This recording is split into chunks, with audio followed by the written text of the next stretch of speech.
Hi everyone, my name is CeeCee from CeeCee's Creations and welcome back to my 12 days of Christmas. This is day 2 and I want you to meet Holiday Penguin. I think he's fun, whimsical, and I've decided to use the PITT Artist Pen Big Brush markers from Faber-Castell, just to try something new. I've never really colored an image with these. I've used them many times in my mixed media projects, but not to color an illustration. I've printed the sketch on 140-pound weight cardstock, and this is the Arches hot press satin grain finish. And the colors I'll be using today are black, walnut brown, cobalt blue, May green, deep scarlet, scarlet red, and dark chrome yellow. And I'll be using a water brush, so it's just a fine tip brush filled with water. These are made of India ink. They are water soluble, but once they are dry, they dry permanent. The application is a little bit different than regular watercolor because this paper is quite absorbent. The color sinks in right away and you have very little time to blend them properly. So what I'm going to be doing is using a combination of tip to tip, so meaning picking up the color with the tip of my water brush and then applying a first coat, and then while everything is wet I dab a little bit of color where I want the shades to be. And this might require a few layers depending on the color. Some colors stain more rapidly, some colors you need more layers, but I just thought it would be fun to try something new. So I will put myself in sped up mode and I'll be back if I need to share some tips along the way.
Okay, so I've kind of finished the first layer of coloring.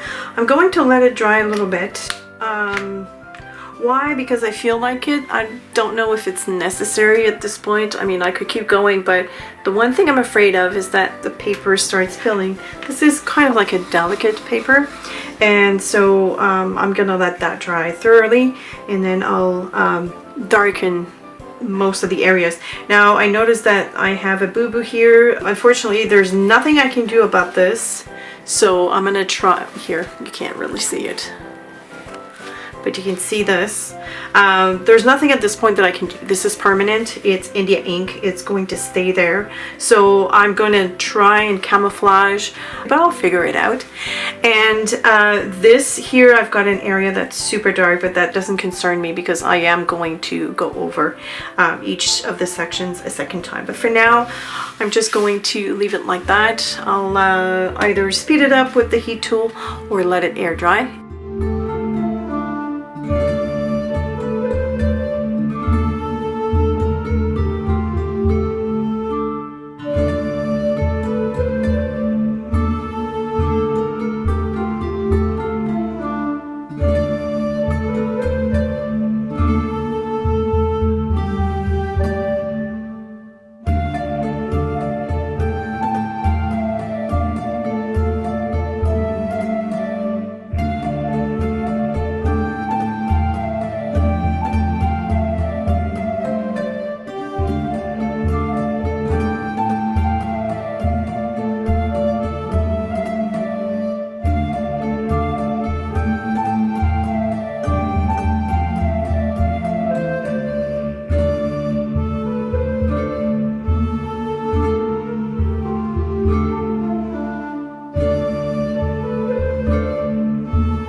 Okay, so I just had a little accident here and here.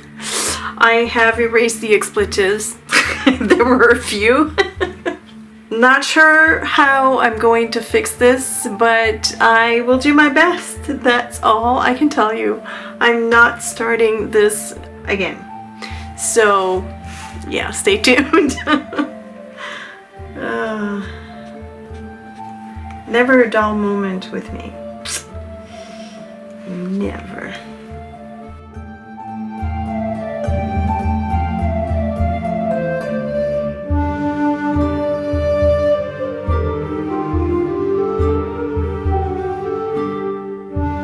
For the back, I'm going to proceed with caution. Some colors stain more than others. The blue has more stainability. The green, no problem. The red, either, which surprised me. However, I know that the black can be quite temperamental. So I am going to re-wet this area, and then I'm going to add the ink. I do want it fairly dark on the sides.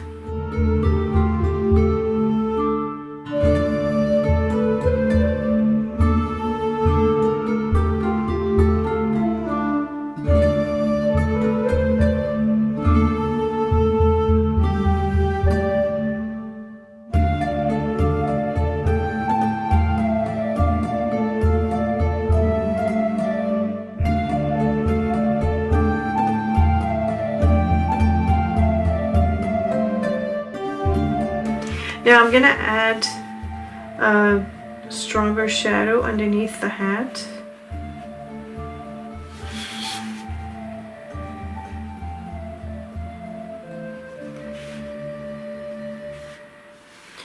And I'm not gonna blend it.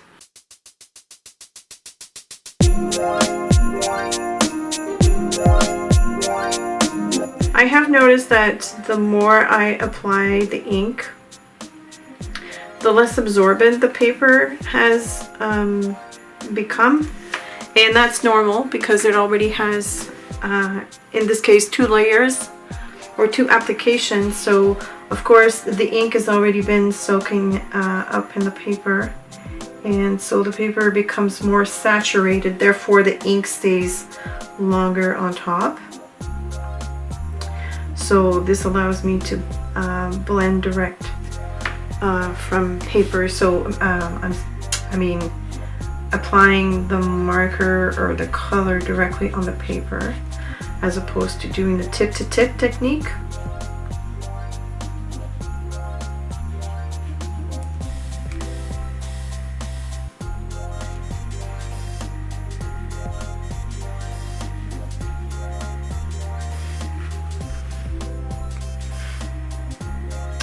Here, because I have a line, I'm just going to re-emphasize that line, and we'll just call it a pleat in the hat.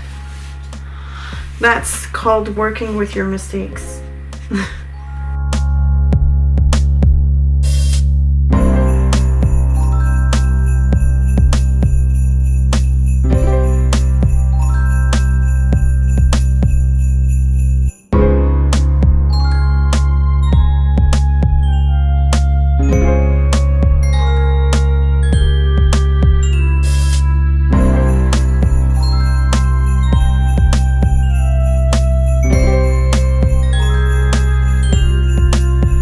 So I'm going to tape the edges because I'm going to be adding watercolor around this,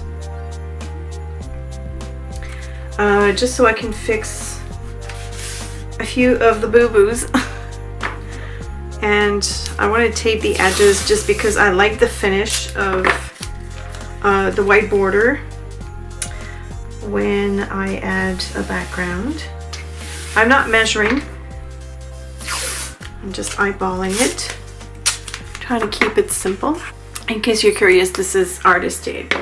So what I'm going to do is I'm going to add a very light wash of blue, or even blue-gray. I think I'm going to go with the Blue Appetite Genuine.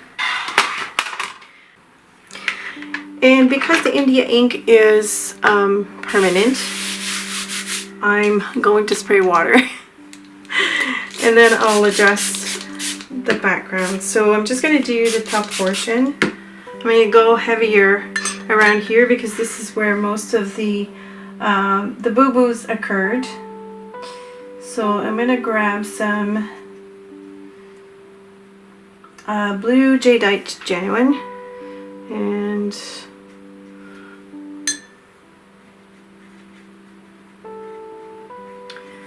just go around, trying to add, try not to add any on the actual designs because that wouldn't make much sense. And I'm not going for a very polished look at this point. So of course it's going to be heavier around the edges.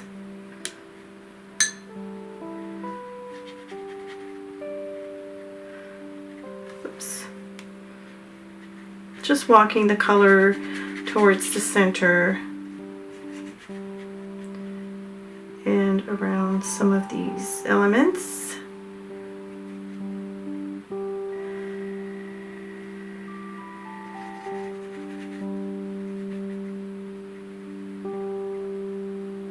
Now, watercolor is transparent, of course, so it's not going to have a very dark coverage, but what I'm trying to do here is distract the attention from the mistakes that have occurred here at the top. And then I'm going to add a little bit of snow. So that's going to make, and the snow, I'll be adding that with a Sharpie or a Posca pen, so it's paint. And so that will cover up some of the mistakes. So it's not going to remove everything, but it will certainly help. So I'm adding a darker color at the bottom. I mean, it's the same color, but I'm adding a darker application just because it usually is darker close to the horizon line. Although this is really not the horizon line. In my mind, it's either a wall or a sign that he's holding up. I love the fact that I can spray over the artist pen, the Big Brush pens, and I know the color won't move, which is pretty awesome. Because if this was entirely done with watercolor, well, first of all, I would have been able to lift my mistakes, but it's still great to be able to spray water over that. I might even splash some of that blue on top here and then at the bottom. Well, that's kind of fun.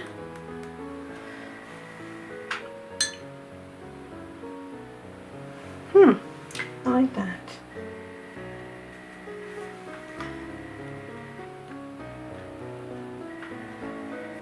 Alright, so this needs to dry, of course. In case you're wondering, I have printed this on a Canon Pro, a Pixma Pro 100, which is an inkjet printer.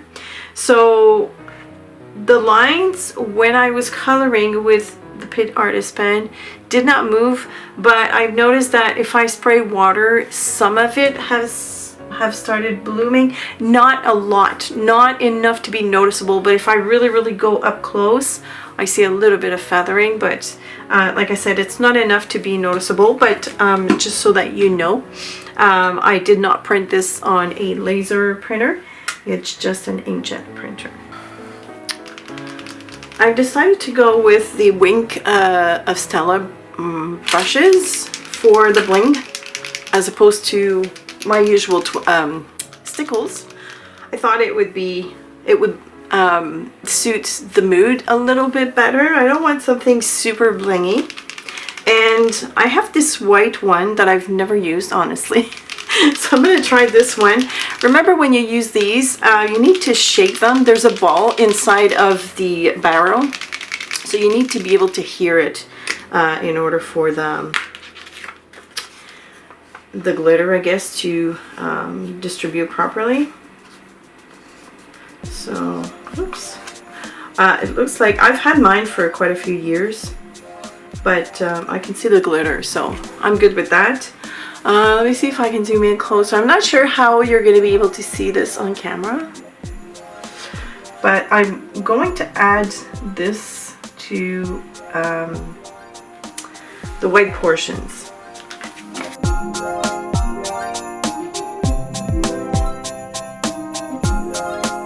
I love removing the tape. It always is such a fun reveal.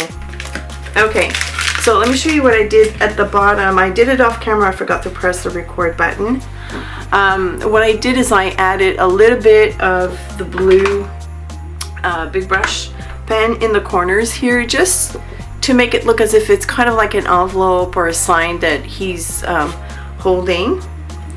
And okay, let's see if I can show you the bling. It's still wet a bit, so you can kind of see it. And I was thinking of underlining this with just a few strokes of this. It's going to be, again, super subtle.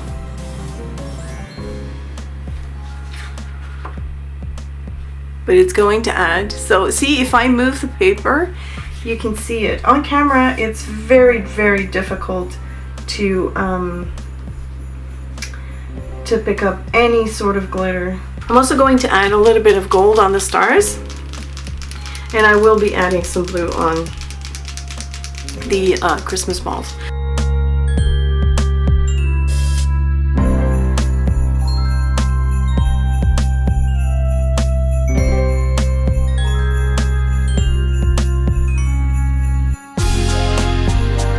I am noticing that the white Wink of Stella has completely sunk into the paper. I guess the glitter must be white as well. I've added clear glitter on the eyes. Again, I'm not sure that the camera will pick it up, but this is what I'm going to do to the hat. I'm going to do the same.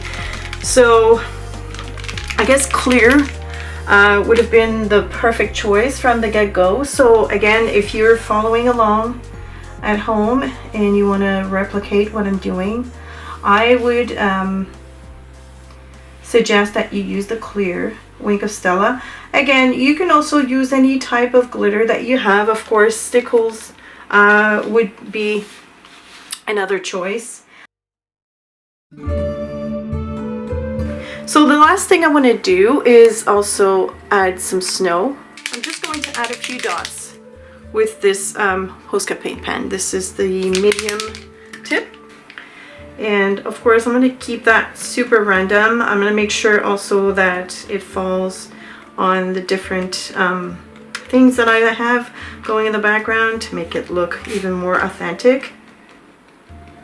And you can create clusters of flakes. Oops, I just put my finger in the Wink of Stella, which is kind of almost dry, so. And I'm trying to vary the size of the flakes as well, so some smaller than others. Of course, I'm gonna have a bit of snow falling on the penguin. Not too much. But I love the look of the background. It looks like a temperamental sky, much like when a storm is brewing in the winter time. I quite like this. And let's put a couple of dots on him.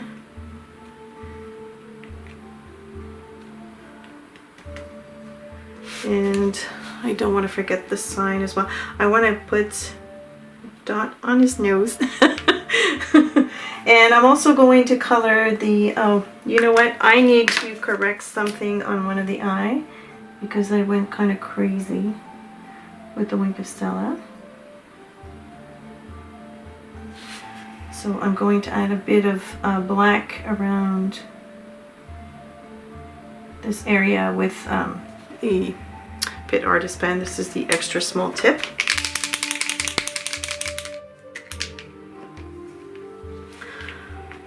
I'm very happy with how it turned out, considering how much boo-boos I had made in the background.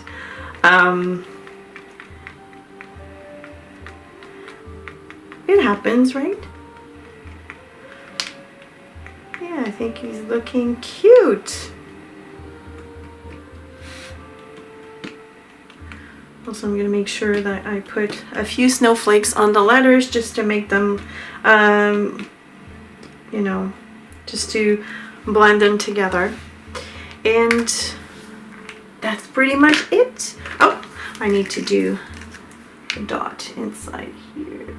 Just a tiny one. There we go. So our holiday penguin is done. I think it's cute. I think it's very fun. I would love to see this made into a card. So again, I invite you to go over and check out the sketches that I have available for you on my Etsy store. And have fun, be creative. And I will see you for day 3 tomorrow. Thanks for watching, and if you like this video, please give it a thumbs up and subscribe if you haven't already done so, and I will see you later. Bye!